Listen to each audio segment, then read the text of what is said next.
Sebelum ceritanya dimulai, silakan tulis di kolom komentar dari daerah mana saja teman-teman yang menonton cerita ini. Dan jangan lupa like dan subscribe, agar channel Cerita Ar bisa terus berkembang dan mempersembahkan cerita yang terbaik.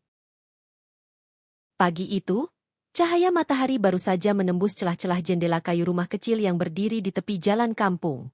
Rumah itu sederhana, berdinding semen kasar dengan cat yang mulai memudar.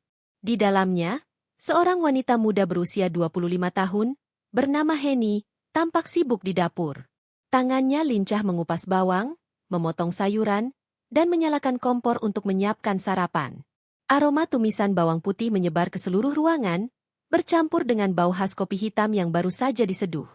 Henny mengenakan daster bermotif bunga sederhana, rambutnya digelung seadanya, wajahnya segar meski tanpa polesan make-up. Sesekali ia menyeka keringat di pelipis dengan punggung tangannya. Dari dapur kecil itu, suara sendok beradu dengan wajan terdengar berirama, menjadi musik pagi di rumah sederhana mereka.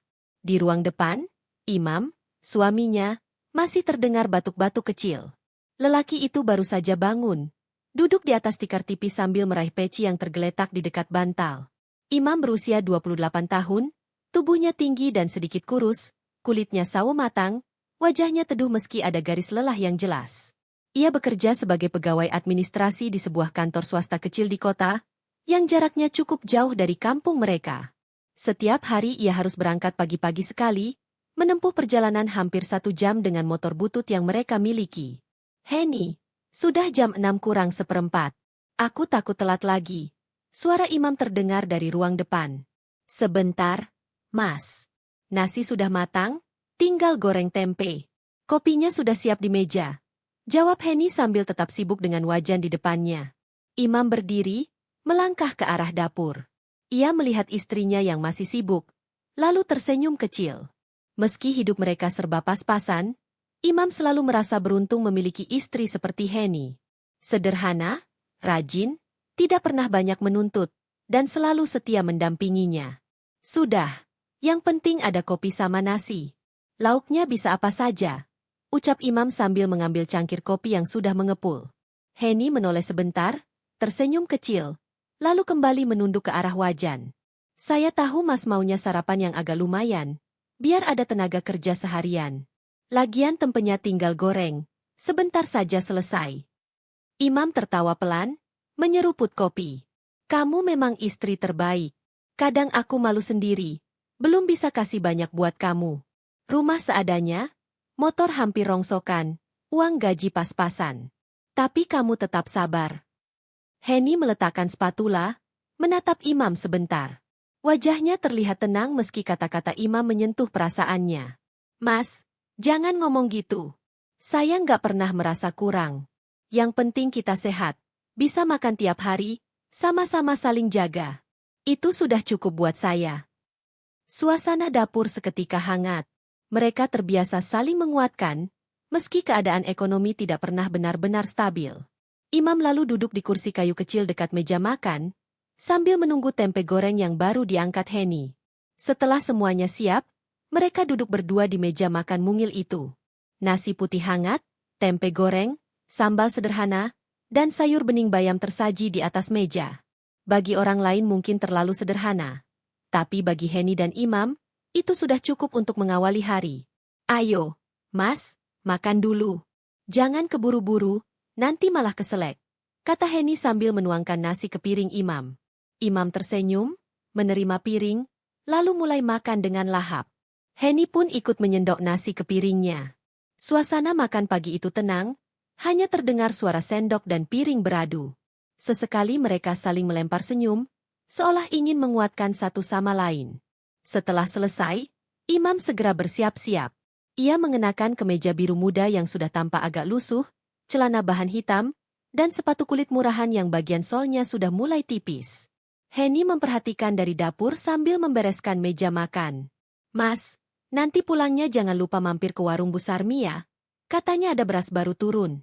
Harga lebih murah sedikit. Kalau keburu habis, kita susah, ujar Henny dari balik pintu dapur. Siap. Nanti aku mampir.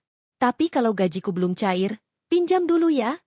Jawab Imam sambil merapikan rambutnya di depan cermin kecil yang digantung di tembok ruang depan.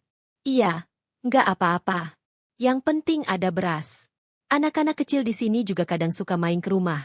Nanti kalau nggak ada apa-apa, saya malu. Imam mengangguk, lalu keluar rumah untuk menyalakan motornya. Motor tua itu berwarna merah pudar, catnya sudah banyak terkelupas, knalpotnya berisik, tapi masih setia menemani perjalanan Imam tiap hari. Henny menyusul ke depan, berdiri di pintu sambil melihat suaminya bersiap. Mas, hati-hati di jalannya, ucap Henny dengan suara lembut. Imam menoleh, tersenyum, lalu mengangguk. Iya, kamu juga jangan capek-capek. Istirahat kalau lelah. Motor itu pun melaju pelan meninggalkan halaman rumah. Suara knalpotnya terdengar keras di jalan kampung yang masih sepi. Henny berdiri beberapa saat, melihat punggung suaminya semakin jauh, hingga akhirnya menghilang di tikungan. Setelah itu, Henny masuk kembali ke rumah, membersihkan piring, menyapu lantai, dan merapikan tempat tidur.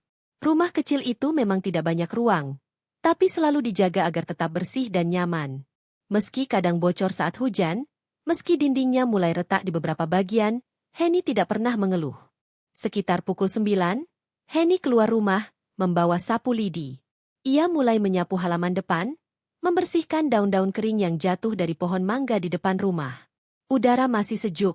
Beberapa tetangga sudah tampak beraktivitas. Ada yang sedang menjemur pakaian, ada yang menyapu, ada pula yang duduk-duduk di teras rumah sambil mengobrol. Henny menyapa mereka dengan ramah. Pagi, Bu, sapa Henny kepada Bu Tati, tetangga sebelah yang sedang menyapu halaman. Pagi juga. Henny. Wah, rajin sekali pagi-pagi sudah bersih-bersih. Jawab Bu Tati sambil tersenyum. Henny hanya tertawa kecil. Namanya juga nggak ada kerjaan lain, Bu. Ya bersih-bersih saja, biar enak dipandang. Percakapan singkat itu terhenti ketika suara deru mobil terdengar dari ujung jalan. Sebuah mobil Avanza putih berhenti di depan rumah besar milik Sahala, tetangga kaya di kampung itu. Dari dalamnya keluar seorang pria berperawakan besar, berusia sekitar 40-an, dengan perut buncit dan wajah penuh percaya diri. Dialah Sahala, juragan rental mobil yang cukup dikenal di kampung itu. Henny hanya melirik sebentar, lalu kembali menyapu.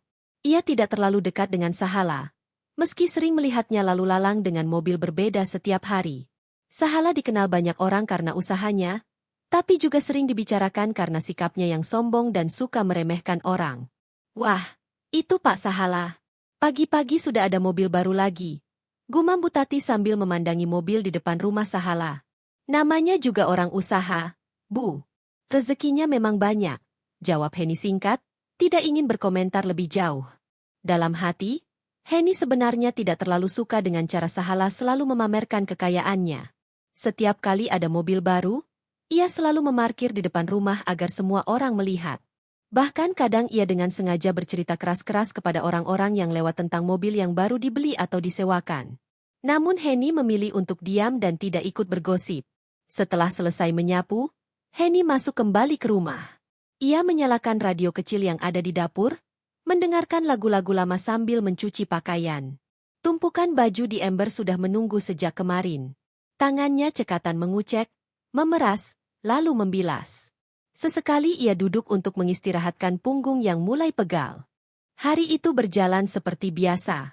Henny menjalani aktivitas rumah tangga tanpa banyak keluhan. Menjelang siang, ia memasak lagi untuk makan siang Imam nanti kalau pulang. Di kampung itu, kehidupan berjalan sederhana. Tetangga saling mengenal, saling sapa, dan kadang saling bantu. Namun, ada juga persaingan, rasa iri, dan gosip yang tak pernah hilang.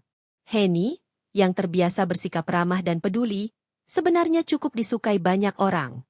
Namun tidak semua orang tulus. Ada yang diam-diam merasa terganggu dengan keberadaannya. Henny tidak pernah tahu bahwa kebaikannya suatu hari justru akan menjadi alasan orang lain iri kepadanya.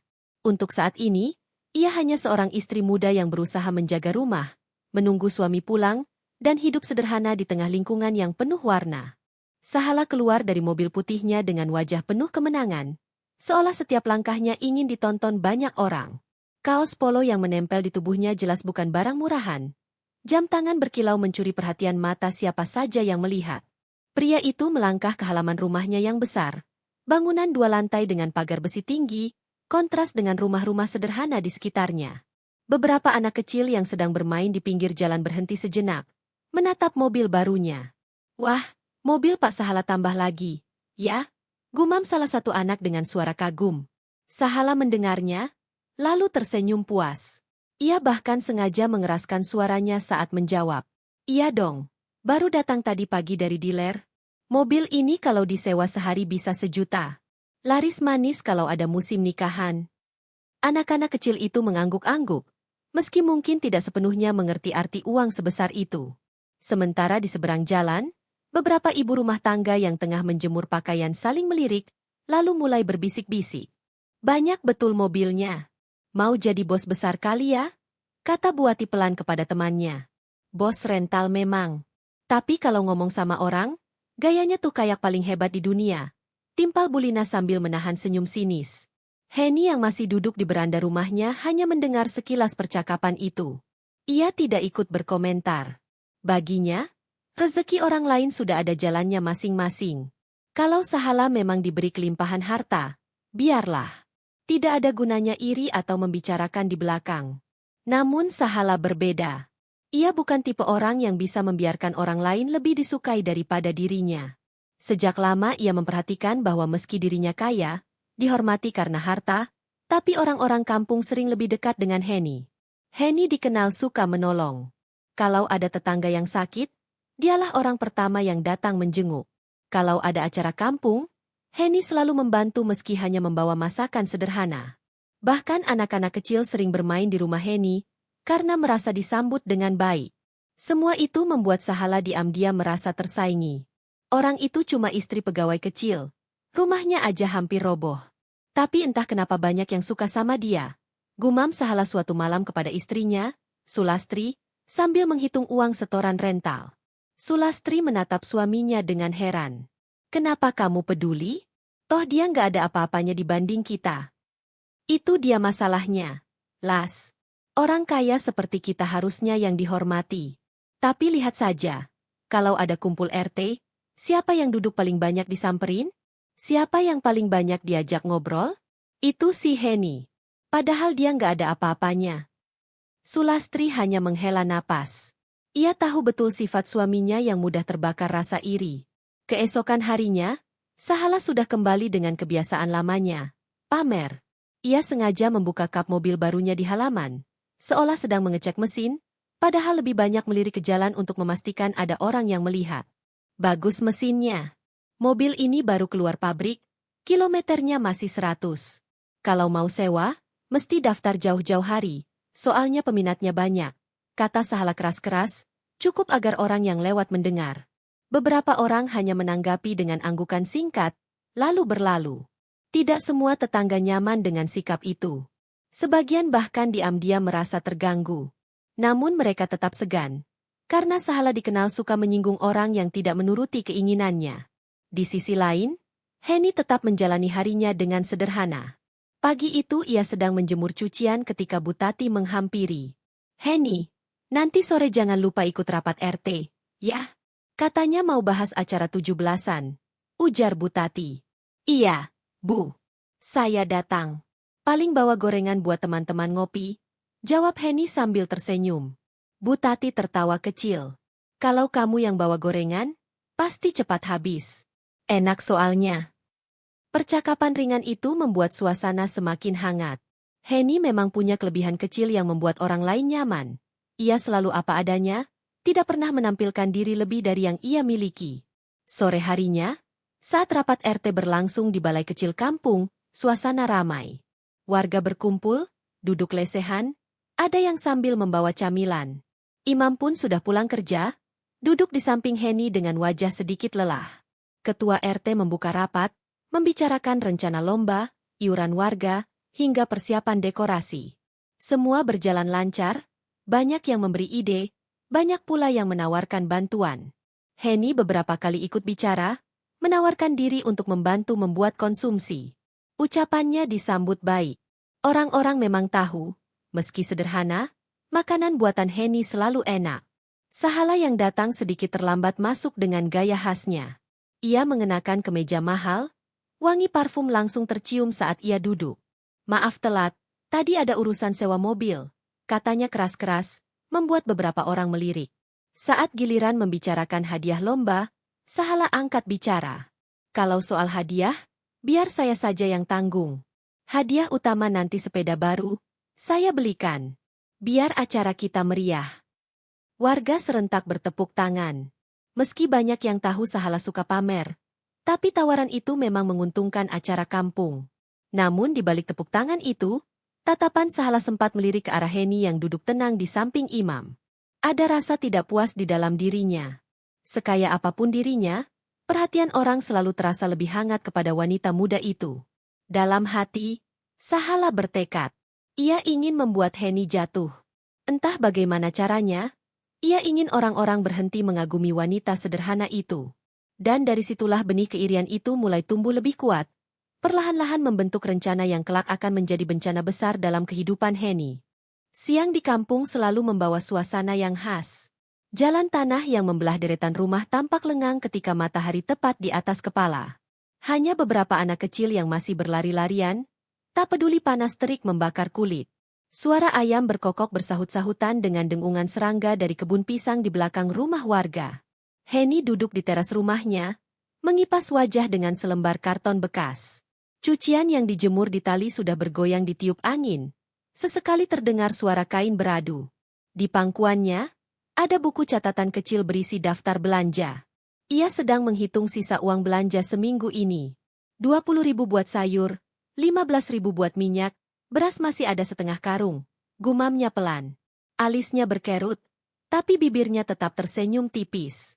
Hidup pas-pasan memang menuntut kecermatan, dan ia sudah terbiasa. Tak lama kemudian, Bu Tati datang sambil membawa piring berisi pisang goreng hangat. Heni, ini aku bawakan. Barusan goreng, takut keburu dingin, katanya ramah. Wah, terima kasih banyak, Bu. Pas banget, saya lagi nggak ada camilan di rumah, jawab Heni senang. Mereka duduk berdampingan di teras. Percakapan ringan mengalir, mulai dari harga sayur di pasar, anak-anak tetangga yang mulai sekolah, hingga kabar rapat RT semalam. Kalau bukan karena kamu, rapat kemarin nggak bakal seramai itu, Heni. Soalnya kamu kan orangnya supel. Gampang akrab sama siapa saja. Puji Bu Tati. Heni tertawa kecil. Ah, Bu, saya cuma ikut bantu. Lagian semua juga kerja sama. Kalau sendirian kan nggak bisa. Di tengah percakapan itu, suara mobil terdengar dari arah rumah Sahala. Benar saja, pria itu keluar dengan kemeja baru, membawa map besar di tangannya. Ia berjalan dengan langkah mantap menuju balai RW, tempat ia biasa mengurus bisnisnya. Beberapa orang menoleh, sebagian mengangguk sebagai sapaan. Namun bukannya menjawab dengan ramah, Sahala hanya mengangkat dagu, seolah memberi kode bahwa ia lebih tinggi derajatnya. Heni melihat sekilas, lalu kembali fokus ke obrolan dengan Bu Tati. Orang itu, ya, nggak pernah berubah. Dari dulu memang begitu, bisik Bu Tati sambil menggeleng. Heni tidak menanggapi. Ia tahu betul sifat Sahala yang angkuh. Tapi ia tidak suka menggunjing. Dalam hatinya, ia hanya bisa berdoa semoga orang seperti itu diberi hati yang lebih lembut. Menjelang sore, Imam pulang dengan wajah letih. Bajunya basah oleh keringat, rambutnya kusut karena terik matahari. Begitu masuk rumah, ia langsung rebah di tikar. Capek sekali hari ini, Hen? Banyak kerjaan di kantor. Kepala sampai pusing, katanya sambil menutup mata. Heni cepat-cepat menyiapkan segelas air putih dan sehelai handuk kecil. Minum dulu, Mas. Saya bikinkan teh hangat juga, biar agak segar. Imam menerima dengan senyum lemah. Kamu selalu perhatian. Rasanya semua lelah hilang kalau sudah sampai rumah. Mereka makan malam sederhana, sayur lodeh dan tempe goreng sisa siang. Suasana hangat rasa meski lampu rumah hanya satu bohlam redup di ruang tengah. Imam bercerita tentang pekerjaannya, tentang bosnya yang cerewet, tentang teman sekantor yang suka mengeluh. Heni mendengarkan dengan sabar, sesekali menyelutuk memberi semangat. Yang sabar saja, Mas. Namanya kerja memang begitu. Asal kita jujur dan sungguh-sungguh, pasti ada hasilnya. Imam mengangguk. Dalam hatinya, Ia selalu kagum pada ketenangan istrinya. Keesokan paginya, kehidupan sosial kampung kembali bergeliat. Ibu-ibu berkumpul di pos ronda untuk latihan senam. Anak-anak berlarian mengejar bola plastik di lapangan kecil. Para bapak duduk di warung kopi, bercakap tentang harga gabah dan politik. Henny ikut membantu Buati membuat kue untuk arisan. Tangannya cekatan mengaduk adonan, sementara mulutnya sibuk bercanda dengan ibu-ibu lain. Tawa mereka membuat suasana semakin meriah. Tiba-tiba, Sahala datang sambil membawa koran. Ia berdiri di depan warung kopi, suaranya keras, seolah ingin semua orang mendengar. Lihat nih, di kota harga sewa mobil naik. Makanya bisnis rental saya makin maju. Minggu depan saya mau beli 1 unit lagi. Kalau ada yang butuh antar jemput ke bandara, langsung hubungi saya. Jangan yang lain, belum tentu mobilnya bagus. Para bapak mengangguk sekadarnya. Ada yang memang kagum, ada yang sekadar basa-basi. Sahala tersenyum lebar, merasa puas sudah mendapat perhatian. Namun di kejauhan, matanya kembali melirik ke arah Henny yang sedang tertawa bersama ibu-ibu lain. Ada rasa kesal yang mengganjal. Baginya, seharusnya semua mata tertuju padanya, bukan pada seorang perempuan muda biasa yang hanya istri pegawai kecil. Ia menghela napas panjang, dalam hatinya berbisik. Suatu hari, semua orang akan tahu siapa yang benar-benar layak dihormati. Bukan perempuan itu. Henny, tanpa menyadari tatapan itu, tetap menjalani hari dengan riang. Baginya, kebersamaan dengan tetangga lebih berharga daripada memikirkan harta atau status. Ia percaya, hidup akan baik-baik saja selama ada kejujuran dan ketulusan. Namun perlahan, benih iri yang tumbuh di hati Sahala akan mulai mencari jalan keluar. Dan kampung kecil itu, yang selama ini penuh kehangatan, kelak akan berubah menjadi panggung fitnah dan pertikaian. Pagi itu, udara kampung terasa lebih dingin dari biasanya. Embun masih menempel di dedaunan, sementara suara ayam berkokok bersahut-sahutan dari kejauhan.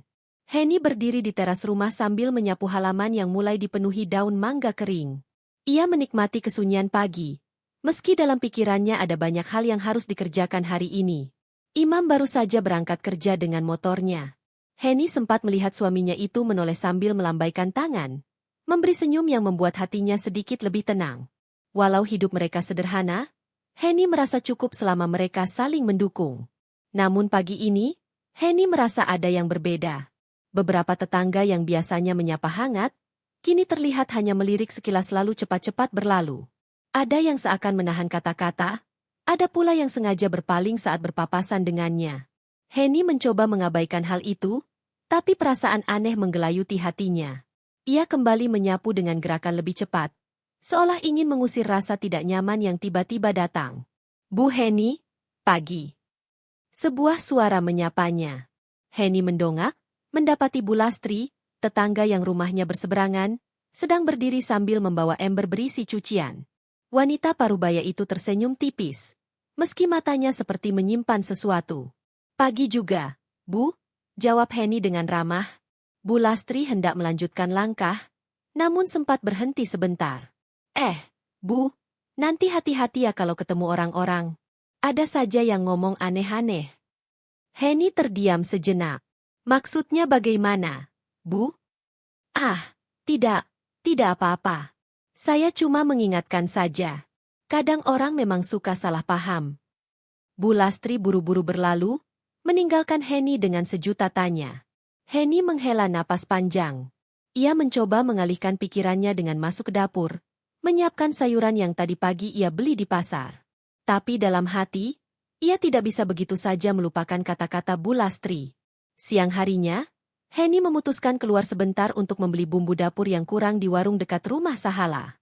Di kampung itu, memang Sahala dikenal sebagai juragan rental mobil yang cukup sukses. Warung kecil di samping rumahnya dikelola istrinya, Bu Rani. Saat Henny datang, beberapa ibu sedang duduk di bangku panjang dekat warung, bercakap-cakap. Begitu Henny muncul, percakapan mereka mendadak terhenti. Semua mata tertuju padanya. Beberapa dengan tatapan yang sulit dimengerti. Ada rasa ingin tahu, ada pula sinis.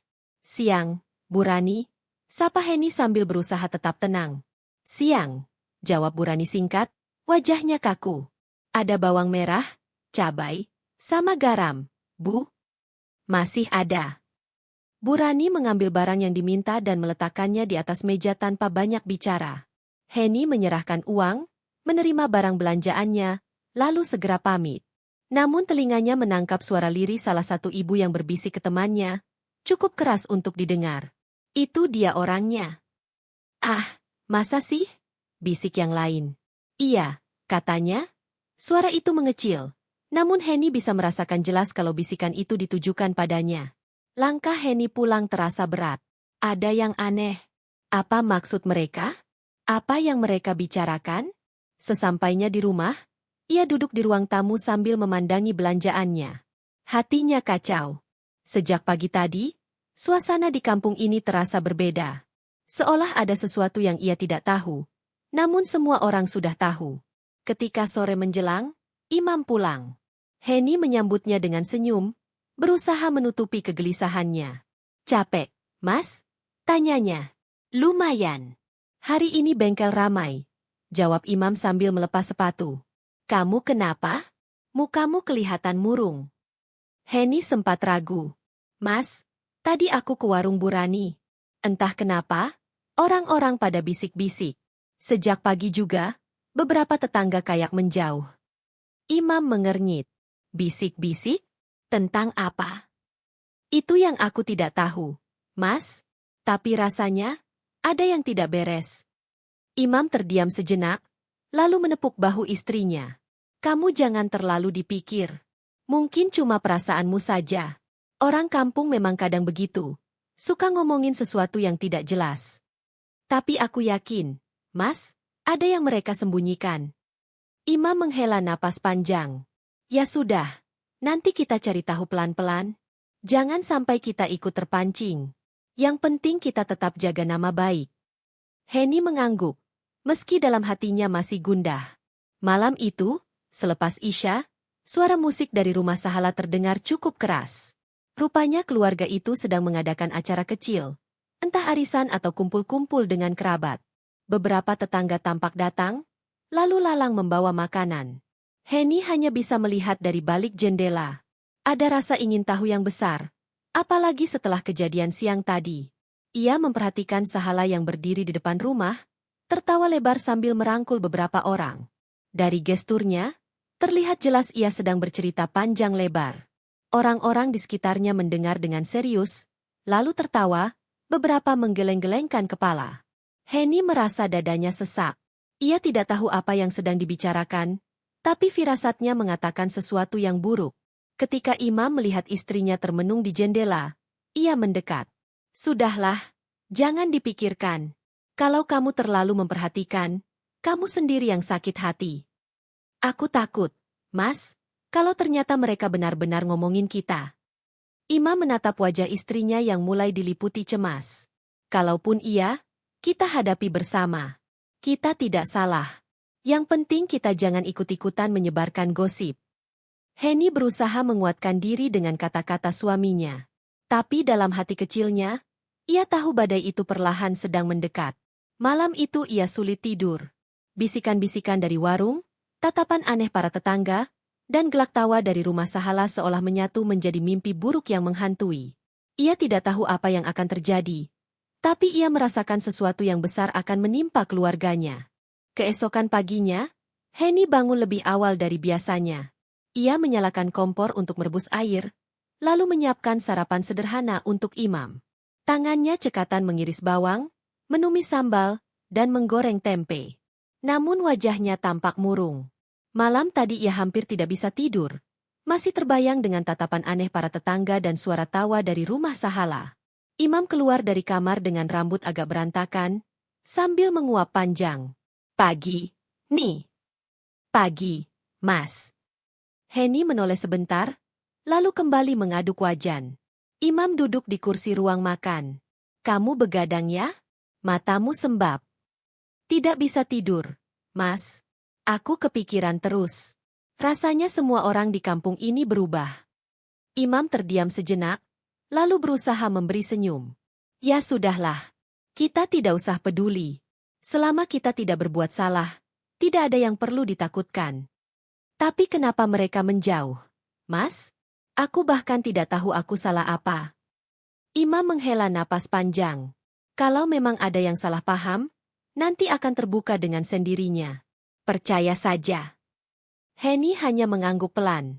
Ia tahu suaminya berusaha menenangkannya, tapi hatinya tetap gelisah. Setelah sarapan, Imam berangkat kerja.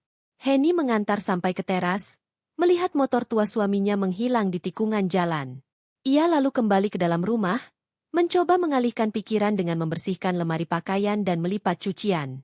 Namun suara-suara dari luar membuatnya terusik. Dari arah rumah Sahala terdengar beberapa orang bercakap dengan nada keras. Henny sempat mendengar potongan kalimat, meski samar. Memang parah kalau begitu. Tidak pantas. Harus hati-hati. Kalimat-kalimat itu membuat hati Henny semakin tidak tenang. Ia menutup jendela, tapi gema suara itu tetap melekat di kepalanya. Menjelang siang, Henny keluar untuk membeli ikan segar di pasar kecil dekat kampung. Perjalanannya melewati beberapa rumah tetangga. Biasanya ia akan disapa dengan ramah, tapi kali ini hanya mendapat lirikan dingin. Bahkan ada yang langsung menutup pintu begitu ia lewat. Di pasar, suasana tidak jauh berbeda. Dua orang ibu yang biasanya suka mengobrol dengannya malah berbalik badan, pura-pura sibuk memilih sayuran. Henny memberanikan diri menyapa. "Pagi, Bu." Salah satu dari mereka menjawab singkat, "Pagi," tanpa menoleh. Henny menahan perasaan. Ia tidak ingin mempermalukan diri dengan bertanya. Ia hanya membeli ikan, lalu cepat-cepat pulang. Sepanjang perjalanan, dadanya terasa sesak. Sesampainya di rumah, ia duduk di kursi ruang tamu dengan wajah murung. Air mata menetes tanpa ia sadari. Ia tidak mengerti mengapa semua orang berubah begitu cepat. Saat Imam pulang sore harinya, Henny langsung memeluknya erat. Imam terkejut. "Ada apa, Ni?" "Aku tidak kuat, Mas. Semua orang seperti membenciku. Aku ke pasar tadi, mereka menjauhiku. Aku lewat depan rumah tetangga, mereka langsung menutup pintu." Imam menghela napas panjang, lalu mengusap punggung istrinya. "Sabar, Ni. Jangan buru-buru menyerah. Kita belum tahu apa yang sebenarnya terjadi." "Mas, aku takut. Kalau ini semua karena fitnah." Imam terdiam. Dalam hatinya, ia pun mulai curiga. Selama ini, ia memang beberapa kali mendengar desas-desus tentang tetangganya, Sahala, yang suka menyebarkan gosip untuk menjatuhkan orang lain. Tapi ia tidak menyangka kali ini mungkin keluarganya yang jadi sasaran. "Kalau benar itu fitnah, kita harus kuat. Jangan biarkan mereka menang," ucap Imam akhirnya. Henny mengangguk, meski air matanya tetap mengalir. Malam itu, ketika Henny sedang menjemur pakaian di belakang rumah, ia mendengar suara bisik-bisik dari arah pagar. Dua orang tetangga berbicara, tidak menyadari bahwa Henny mendengar. Kasihan juga, ya, suaminya tidak tahu apa-apa. Makanya, jangan percaya wajah polos. Bisa saja di belakang lain ceritanya. Kalau Sahala sudah bilang begitu, pasti ada buktinya. Henny terpaku. Jantungnya berdegup kencang. Ia ingin keluar dan menegur mereka, tapi kakinya gemetar. Ia hanya bisa berdiri diam, membiarkan mereka pergi setelah selesai berbincang. Henny kembali masuk rumah dengan wajah pucat. Imam yang melihatnya langsung panik. "Kenapa, Ni? Tadi aku dengar mereka bicara. Mas, mereka bilang kalau Sahala yang cerita macam-macam tentang aku." Imam terdiam. Amarahnya mulai muncul, tapi ia berusaha menahannya. "Kalau begitu, kita harus lebih hati-hati. Jangan sampai terpancing emosi. Kalau kita salah langkah, justru mereka semakin percaya dengan fitnah itu." "Mas, aku tidak kuat kalau begini terus. Rasanya aku ingin pergi dari kampung ini." Imam menggenggam tangan istrinya erat-erat. "Tidak, Ni. Ini rumah kita. Jangan sampai kita diusir oleh fitnah. Kita harus bertahan, sampai kebenaran terbukti." Henny menatap suaminya dengan mata berkaca-kaca. Ia ingin percaya, tapi rasa sakit di hatinya semakin dalam. Malam itu mereka berdua duduk lama di ruang tamu tanpa banyak bicara. Hanya suara jangkrik di luar yang terdengar. Perlahan, mereka sadar badai benar-benar sedang mendekat, dan mereka harus bersiap menghadapi ujian yang lebih berat. Pagi itu Henny bangun dengan mata sembab. Malam sebelumnya ia hampir tidak tidur sama sekali. Hanya berbaring menatap langit-langit rumah, gelisah oleh bisikan tetangga yang terdengar di telinganya. Suara-suara itu seolah bergaung dalam pikirannya, membuat dadanya sesak. Meski lelah, ia tetap bangun lebih awal untuk menyiapkan sarapan. Ia tahu Imam harus berangkat kerja pagi-pagi. Dengan tangan sedikit bergetar, ia menanak nasi dan menggoreng telur. Imam keluar dari kamar, melihat istrinya yang termenung di depan wajan. "Nih, kamu tidak apa-apa?" Henny menoleh dengan senyum tipis yang dipaksakan. "Tidak apa-apa, Mas. Kamu kelihatan pucat sekali. Kalau tidak kuat, jangan dipaksakan. Aku hanya kurang tidur." Imam mendekat, lalu menyentuh bahunya. "Jangan terlalu dipikirkan gosip itu. Percayalah, nanti akan ada jalan keluar." Henny hanya mengangguk. Tapi di hatinya, ia merasa kata-kata itu terdengar semakin sulit dipercaya. Setelah sarapan, Imam berangkat kerja. Henny duduk di teras rumah, mencoba menenangkan diri. Ia memperhatikan jalanan kampung yang mulai ramai. Anak-anak berlarian menuju sekolah. Beberapa bapak berangkat kerja, dan para ibu mengobrol di pinggir jalan. Namun begitu ia keluar, suara-suara percakapan itu mendadak mereda. Beberapa ibu melirik arahnya, lalu berbisik-bisik sambil tersenyum sinis. Henny menundukkan kepala, pura-pura tidak mendengar. Tapi hatinya perih. Siang harinya, Henny memutuskan untuk tetap beraktivitas seperti biasa. Ia pergi ke sumur umum untuk mencuci pakaian. Namun di sana sudah ada 3 orang ibu yang lebih dulu mencuci. Begitu Henny datang, mereka langsung berhenti mengobrol. Awalnya Henny mencoba cuek, menimba air, merendam cucian, lalu mengucek baju dengan penuh perasaan tertekan. Tapi telinganya tetap menangkap bisikan pelan dari mereka. Katanya suaminya tidak tahu sama sekali. Iya, makanya kasihan Imam. Orangnya baik, kerja keras, malah begini. Yang parah itu, bisa-bisanya Henny masih berani keluar rumah. Tidak malu apa? Tangan Henny berhenti mengucek. Air matanya menetes bercampur dengan cucian. Ia tidak tahan lagi. Namun ia tidak punya keberanian untuk menegur. Ia hanya buru-buru membilas baju, lalu pulang dengan hati yang hancur. Sesampainya di rumah, Henny meletakkan cucian basah tanpa dijemur. Ia duduk di lantai ruang tamu, menangis terseduh-seduh. Ia merasa seluruh kampung memusuhinya, padahal ia tidak tahu apa kesalahannya. Sore harinya Imam pulang. Melihat kondisi rumah yang berantakan dan istrinya yang menangis, ia langsung panik. "Nih, kenapa lagi?" Henny memeluk Imam erat-erat, suaranya parau. "Mas, mereka semua sudah percaya sama fitnah itu. Aku dengar sendiri di sumur, mereka ngomongin aku.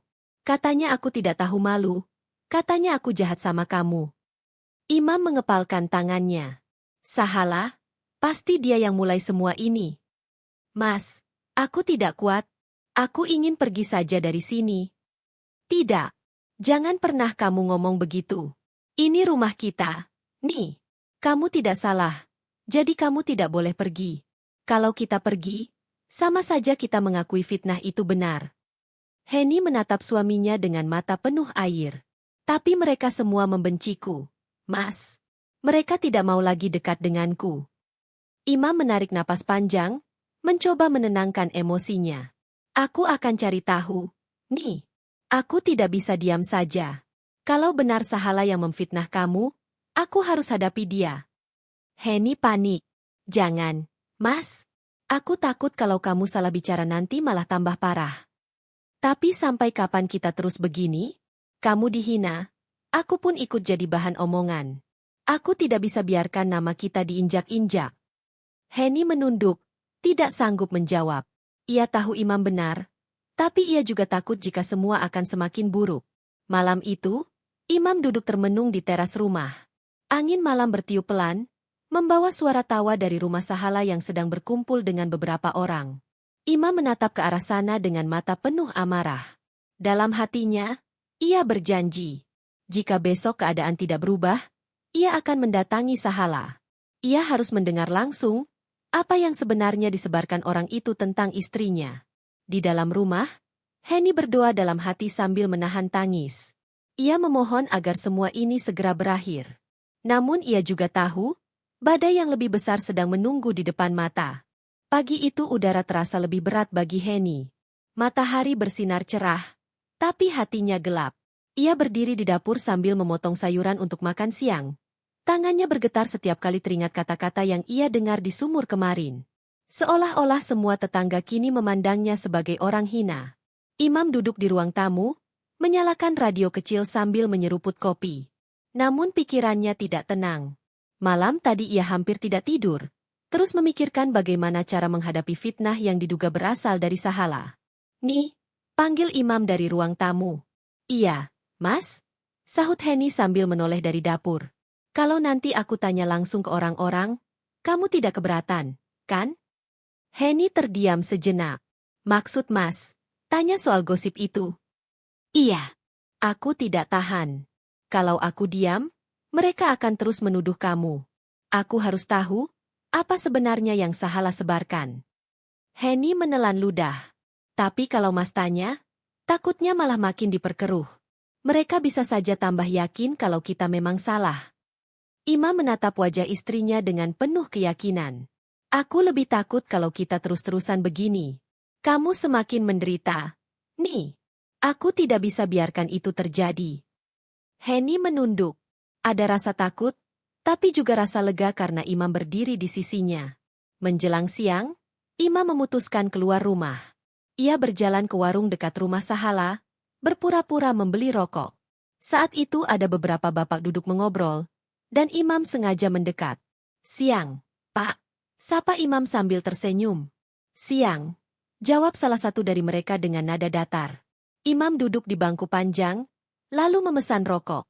Setelah itu, ia pura-pura ikut nimbrung. Kampung makin ramai saja. "Yah, banyak cerita yang beredar." Salah satu bapak menyahut, "Ya, namanya juga kampung. Kalau tidak ada cerita, sepi." Imam mencoba mendesak, "Cerita apa, Pak? Saya kok belakangan dengar banyak bisik-bisik, tapi tidak jelas." Suasana mendadak hening. Beberapa orang saling pandang. Lalu salah satu bapak yang agak tua berdehem, "Kalau kamu ingin tahu, lebih baik kamu tanya langsung sama Sahala. Dia yang paling sering ngomong." Imam menatap tajam. "Maksudnya?" "Ya, aku juga tidak tahu pasti. Tapi banyak orang yang dengar dari dia. Katanya, ya, tentang istrimu." Imam mengepalkan tangan di bawah meja. Ia menahan amarah yang mulai membuncah. "Apa yang dia bilang tentang istriku?" Bapak itu gelagapan. Aku tidak mau ikut campur. Aku hanya dengar sepintas." Imam berdiri. "Kalau begitu, aku akan tanya langsung pada Sahala." Suaranya tegas, membuat orang-orang di warung terdiam. Sementara itu, di rumah, Henny gelisah. Ia mondar-mandir di ruang tamu, tidak tenang sejak Imam keluar. Ia takut kalau suaminya benar-benar mendatangi Sahala. Ia tahu betapa keras kepala Imam jika sudah marah. Tak lama kemudian, Imam pulang dengan wajah muram. Henny langsung menghampiri. "Mas, kamu kemana?" "Aku khawatir." Imam duduk dengan berat di kursi. "Aku tadi ke warung. Aku sudah dapat petunjuk. Nih, benar, semua ini bermula dari Sahala." Wajah Henny pucat. "Mas, jangan cari masalah dengan dia." Imam menatap istrinya dengan mata berkaca-kaca. "Kamu tahu apa yang mereka bilang? Mereka menuduh kamu selingkuh di belakangku." Tubuh Henny gemetar. "Apa? Masya Allah. Mas, itu fitnah. Demi Allah aku tidak pernah melakukan hal itu." Imam langsung memegang tangan istrinya. "Aku tahu. Nih, aku percaya padamu. Aku tidak akan pernah percaya pada fitnah kotor itu."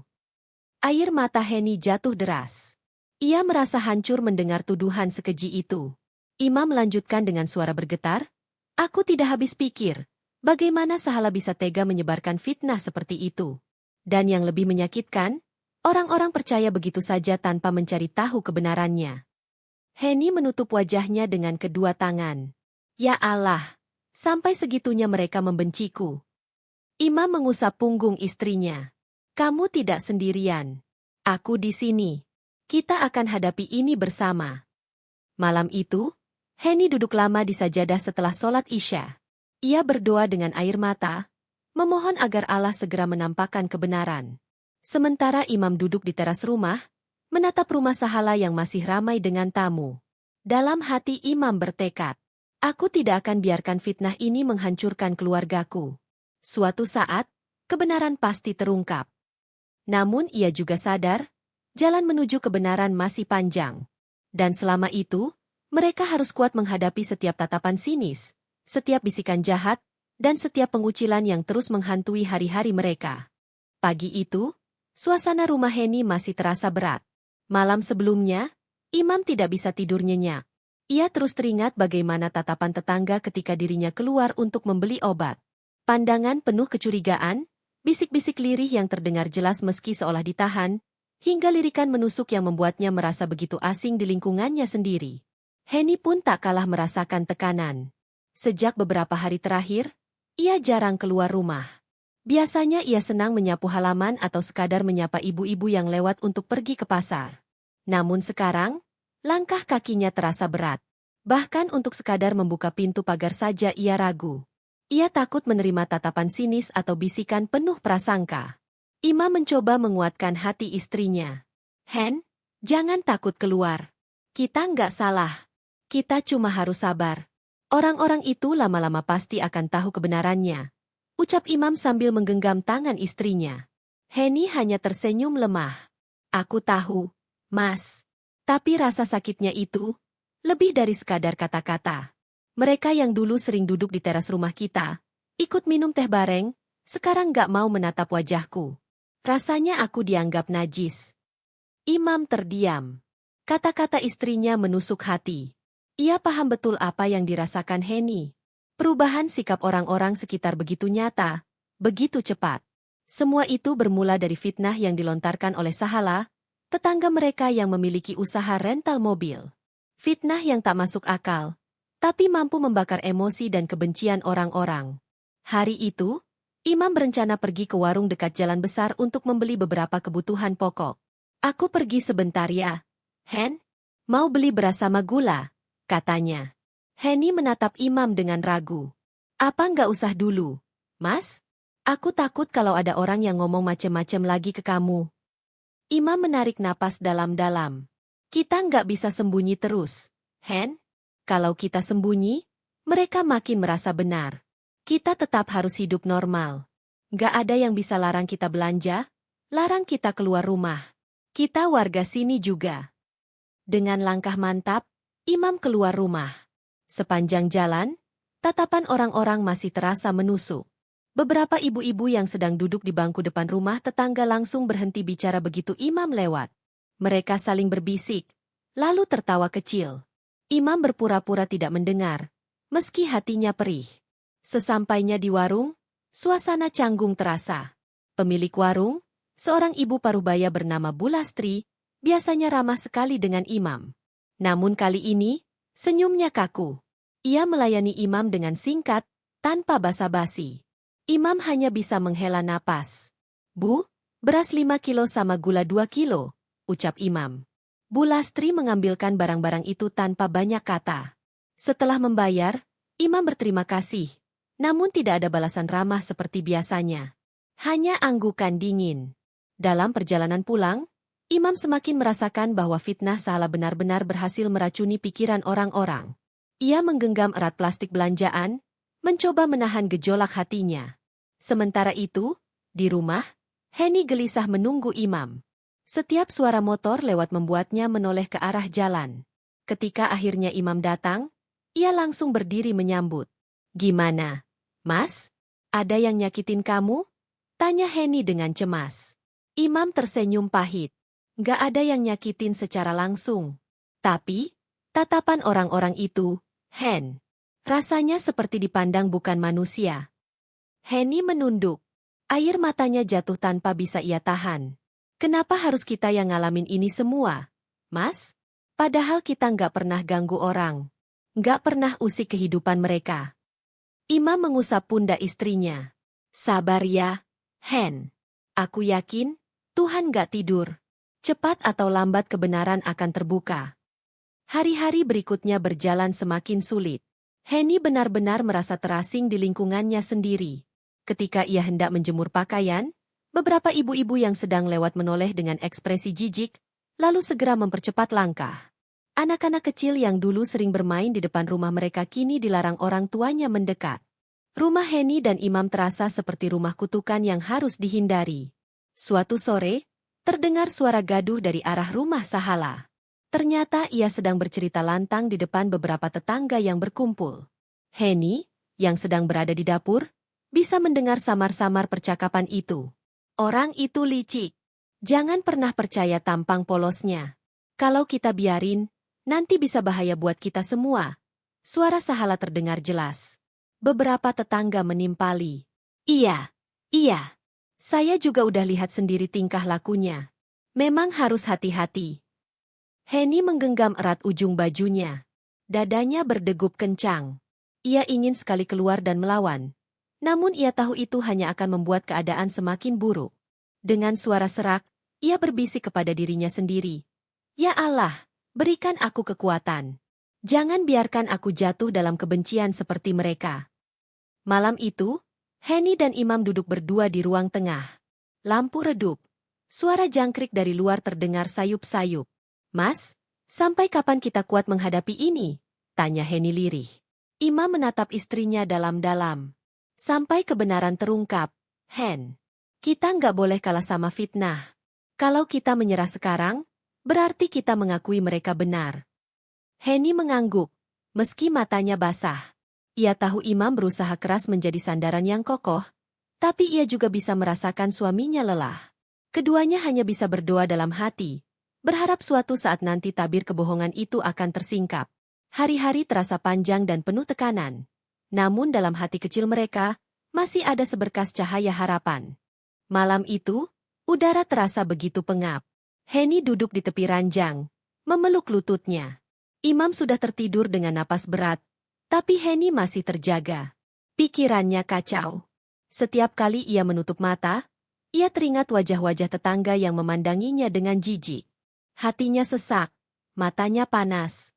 Ia hampir tidak percaya bahwa kehidupan yang dulu hangat, penuh sapaan ramah dan canda tawa sederhana, kini berubah menjadi mimpi buruk yang menyesakkan dada. Keesokan paginya, kabut tipis masih menggantung di udara saat Henny membuka jendela. Ia menatap jalan kecil di depan rumahnya. Biasanya di jam seperti itu, anak-anak tetangga sudah ramai berangkat sekolah. Ibu-ibu membawa keranjang menuju pasar, dan bapak-bapak bersiap pergi bekerja. Kini semua aktivitas itu masih ada, tapi berbeda. Mereka melirik rumahnya dengan curiga.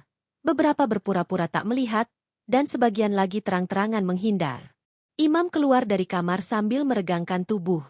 Hen, hari ini aku mau coba temui Pak RT. Kita harus bicara. Nggak bisa terus-terusan begini. Henny menoleh, sedikit cemas. Tapi Mas, apa Pak RT mau dengerin kita? Bukannya beliau juga kemarin ikut diam waktu Sahala ngomong di depan orang-orang? Imam menghela napas panjang. Aku tahu. Tapi kalau kita diam, keadaan nggak akan berubah. Kita harus setidaknya mencoba. Kita nggak bisa biarkan nama baik kita diinjak terus. Dengan tekad, Imam berangkat menuju rumah Pak RT. Jalannya melewati rumah-rumah tetangga yang pintunya setengah terbuka. Bisikan lirih kembali terdengar, namun Imam berusaha menutup telinganya. Ia tidak ingin emosinya meledak di tengah jalan. Sesampainya di rumah Pak RT, Imam mengetuk pintu dengan sopan. Tak lama, pintu terbuka. Pak RT, seorang pria parubaya dengan wajah agak kaku, muncul. Oh, Imam. Ada apa ya? Tanyanya singkat. Pak, boleh saya ngobrol sebentar? Ada hal penting yang ingin saya bicarakan, kata Imam dengan nada hati-hati. Pak RT terdiam sejenak, lalu membuka pintu lebih lebar. Silakan masuk. Di ruang tamu sederhana itu, Imam langsung menyampaikan keluh kesahnya. Ia menceritakan bagaimana fitnah yang dilemparkan Sahala membuat dirinya dan Henny terasing, dipandang rendah, bahkan seperti musuh bersama. Pak, saya mohon, tolong jangan biarkan lingkungan ini terus keracunan kebohongan. Kalau memang saya salah, buktikan. Tapi kalau saya tidak salah, Tolong jangan biarkan saya dan istri saya diperlakukan seperti ini, ucap Imam dengan suara bergetar, menahan perasaan yang campur aduk. Pak RT menatap Imam dengan wajah sulit dibaca. Ia mengangguk pelan. Saya ngerti perasaan kamu, Imam. Tapi masalahnya, Sahala ngomongnya lantang sekali. Banyak orang yang percaya karena dia bawa-bawa cerita seakan ada bukti. Saya sendiri bingung. Harus gimana? Imam menegakkan tubuh. Kalau memang dia punya bukti, biar dia tunjukkan. Jangan cuma ngomong di belakang. Fitnah itu lebih kejam dari pembunuhan, Pak. Pak RT termenung. Untuk pertama kalinya, Imam melihat ada keraguan di wajahnya. Seakan-akan, benih kepercayaan pada kebohongan Sahala mulai goyah. Baiklah, Imam. Saya akan coba bicara lagi dengan warga. Tapi kamu juga harus sabar. Jangan terpancing emosi. Karena sekali kamu meledak, orang-orang akan makin yakin kalau kamu benar-benar seperti yang dituduhkan, kata Pak RT akhirnya. Imam mengangguk. Saya janji, Pak. Saya cuma mau keadilan. Dalam perjalanan pulang, Imam merasa sedikit lega, meski ia tahu ini belum apa-apa. Setidaknya, ada celah kecil yang bisa ia harapkan. Sementara itu, Henny di rumah masih mencoba mengalihkan pikirannya dengan pekerjaan rumah tangga. Ia mencuci pakaian, menyapu, dan menata ulang dapur. Namun tetap saja, rasa was-was selalu ada. Apalagi ketika mendengar suara langkah kaki berhenti di depan rumahnya. Ia mengintip dari jendela, melihat dua orang tetangga berbincang sambil menunjuk ke arah rumahnya. Kenapa mereka nggak bosan ya, Mas? Ngomongin kita terus, kata Henny saat Imam pulang. Imam hanya menghela napas. Karena mereka nggak punya kebenaran. Hen, mereka cuma punya gosip. Itu yang bikin mereka sibuk. Hari itu menjelang sore, kabar mengejutkan beredar. Salah satu warga, Bu Sumi, mendatangi rumah Henny. Wajahnya terlihat ragu, tapi langkahnya mantap. Assalamualaikum. Sapa Bu Sumi di depan pintu. Henny terkejut. Sudah lama tak ada tetangga yang mau mampir. Ia segera membuka pintu. Waalaikumsalam. Bu Sumi? Ada apa ya? Bu Sumi menatap kanan kiri, lalu menurunkan suaranya. Henny, saya mau ngomong. Saya tahu kamu dan Imam orang baik. Saya juga sebenarnya nggak percaya semua omongan Sahala. Tapi kamu harus hati-hati. Saya dengar sendiri, Sahala lagi nyiapin sesuatu biar fitnahnya makin kelihatan nyata. Henny membelalakan mata. Nyiapin sesuatu? Maksudnya apa, Bu? Saya nggak tahu jelas. Tapi katanya dia mau bikin seolah-olah ada bukti kuat biar semua orang makin yakin. Katanya dalam beberapa hari lagi dia mau kumpulin orang-orang untuk nunjukin itu. Jawab Bu Sumi dengan wajah serius. Degup jantung Henny makin cepat. Imam yang mendengar dari ruang tengah segera mendekat. Bu, makasih sudah jujur sama kami. Berarti benar dugaanku, Sahala sengaja ngerancang semua ini. Bu Sumi mengangguk pelan.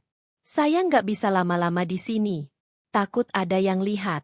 Tapi saya harap kamu kuat ya, Hen, Mas Imam. Nanti kebenaran pasti muncul. Setelah Bu Sumi pergi, suasana rumah itu hening. Henny menatap Imam dengan cemas.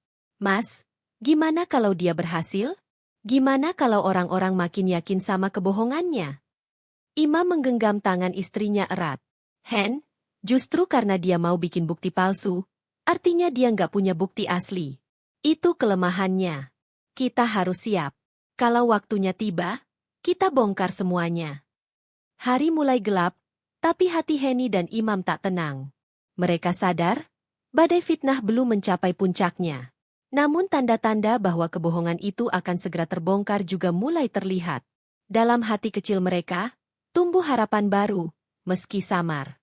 Hari itu, udara terasa lebih panas dari biasanya. Matahari bersinar terik, tapi hawa di sekitar rumah Henny justru terasa lebih pengap karena kabar yang beredar sejak pagi. Konon, Sahala berencana mengumpulkan warga sore nanti di halaman rumahnya. Katanya ia akan menunjukkan bukti-bukti yang membuat semua orang percaya bahwa Imam dan Henny benar-benar bersalah. Henny mendengar kabar itu dari anak kecil yang tanpa sengaja lewat sambil bercakap dengan temannya. Degup jantungnya langsung berpacu cepat. Ia segera masuk ruang tengah, mendapati Imam yang sedang menulis sesuatu di meja. Mas, Aku dengar kabar. Katanya sore ini Sahala mau ngumpulin orang. Dia mau nunjukin bukti katanya. Ujar Henny dengan suara gemetar.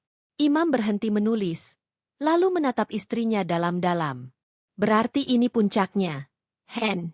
Dia pasti sudah siapkan sesuatu. Tapi ingat, yang dia punya cuma kebohongan. Kalau benar ada bukti asli, dari dulu sudah ditunjukin. Tapi Mas, kalau buktinya dipalsukan dengan rapi, gimana? Orang-orang kan udah terlanjur percaya sama dia. Tanya Henny, suaranya nyaris berbisik. Imam berdiri, menggenggam bahu istrinya erat. Kita jangan takut. Justru disinilah kebenaran akan diuji. Kalau dia berani bikin bukti palsu, cepat atau lambat pasti ada celahnya. Tuhan gak akan biarin kebohongan berdiri selamanya. Waktu terasa berjalan lambat. Menjelang sore, suasana kampung menjadi tidak biasa. Orang-orang berkumpul, sebagian berbondong menuju rumah Sahala. Suara riuh terdengar dari kejauhan. Beberapa anak muda bahkan celingukan di depan rumah Imam, seolah penasaran apakah mereka akan ikut datang. Henny merasa dadanya sesak. Ia berdiri di balik jendela, menatap kerumunan itu. Wajah-wajah tetangga yang dulu sering menyapanya kini justru berkumpul di halaman orang yang menebar fitnah tentangnya. Rasanya ia seperti seorang pesakitan yang akan diadili tanpa pernah diberi kesempatan membela diri. Imam datang menghampiri istrinya. Hen, ayo kita datang.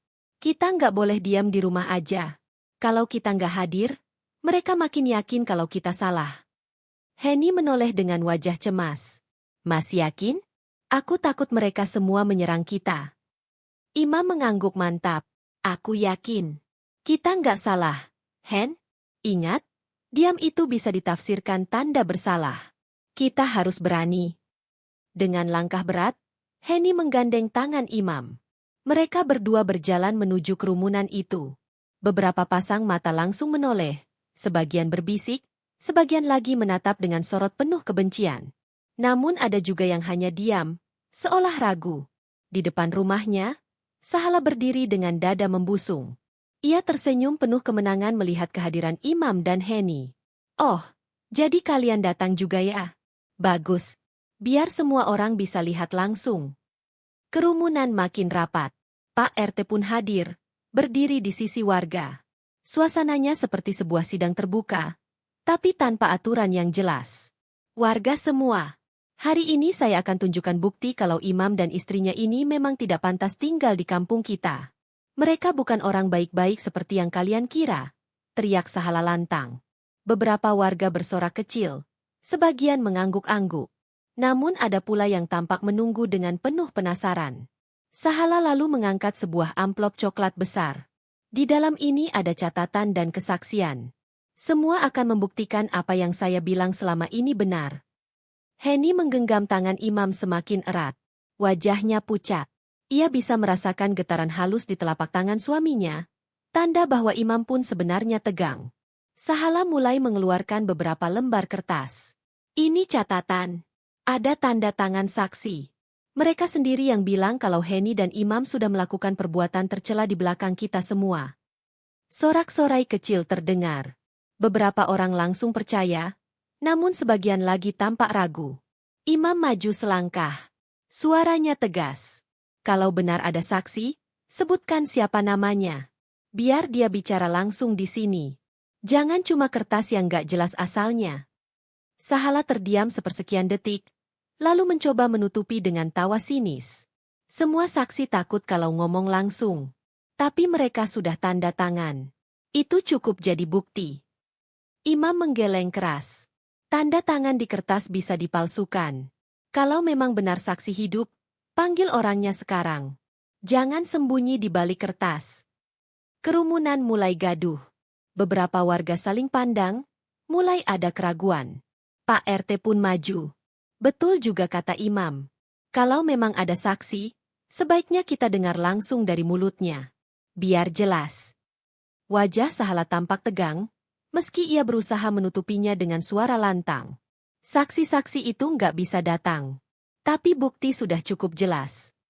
Imam menatap warga satu persatu. Bapak-bapak, ibu-ibu.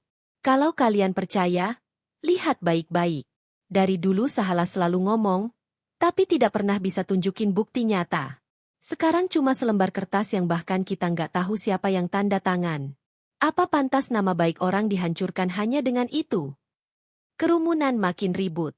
Bisikan-bisikan mulai terdengar, ada yang setuju dengan imam, ada yang masih ragu, ada yang tetap membela Sahala. Henny akhirnya memberanikan diri bicara. Suaranya lirih, namun cukup terdengar. Aku mohon, jangan buru-buru percaya. Aku dan imam sudah tinggal di sini lama. Apa selama ini kalian pernah melihat kami berbuat seperti yang dituduhkan? Aku merasa hancur setiap kali ditatap dengan kebencian. Kami bukan orang sempurna, tapi kami juga bukan seperti yang dibilang Sahala. Beberapa warga mulai menunduk. Ada yang matanya berkaca-kaca, seolah menyadari bahwa mereka telah terlalu cepat menghakimi. Namun sebelum suasana semakin berpihak pada imam dan Henny, Sahala kembali bersuara keras. Jangan mau dibohongi. Mereka pandai bersandiwara. Kalau kita biarkan, kita semua bisa kena masalah karena ulah mereka. Suara Sahala memecah suasana, tapi getarannya tidak sekuat sebelumnya. Kecurigaan terhadap kebohongannya mulai muncul di benak beberapa orang. Pak RT akhirnya angkat bicara. Cukup. Saya akan selidiki semua ini lebih jauh. Kalau memang ada saksi, mereka harus hadir. Kalau enggak, berarti yang kamu lakukan cuma menyebar fitnah. Sahala tampak gelisah. Ia mencoba mempertahankan sikap percaya diri, tapi sorot mata sebagian warga sudah berubah. Imam merangkul Henny. Hatinya masih berdebar, tapi ada sedikit rasa lega. Setidaknya, kebenaran mulai menunjukkan jalannya. Malam itu, rumah mereka kembali sepi, tapi berbeda dari malam-malam sebelumnya. Ada harapan baru, meski samar. Henny dan Imam tahu, jalan mereka masih panjang. Fitnah belum sepenuhnya runtuh, tapi retaknya sudah terlihat jelas. Hujan baru saja reda, meninggalkan aroma tanah basah yang menenangkan. Bayu berdiri di teras rumah barunya. Sebuah rumah sederhana namun penuh ketenangan, jauh dari hiruk-pikuk kota yang dulu membelenggunya. Ia memandangi langit senja yang berwarna jingga, seolah membuka lembaran baru setelah segala luka panjang yang telah ia lalui. Ia pernah jatuh, terpuruk, bahkan merasa hidupnya sudah berakhir ketika Ayu menceraikannya setelah mendapat status sebagai PNS. Namun, luka itu justru menguatkannya.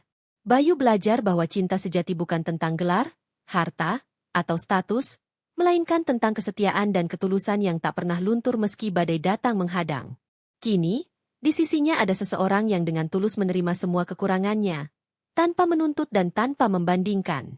Kehangatan yang ia rasakan tak lagi membuatnya teringat pada luka lama, melainkan membuatnya semakin yakin bahwa setiap kehilangan selalu membawa jalan menuju hal yang lebih baik.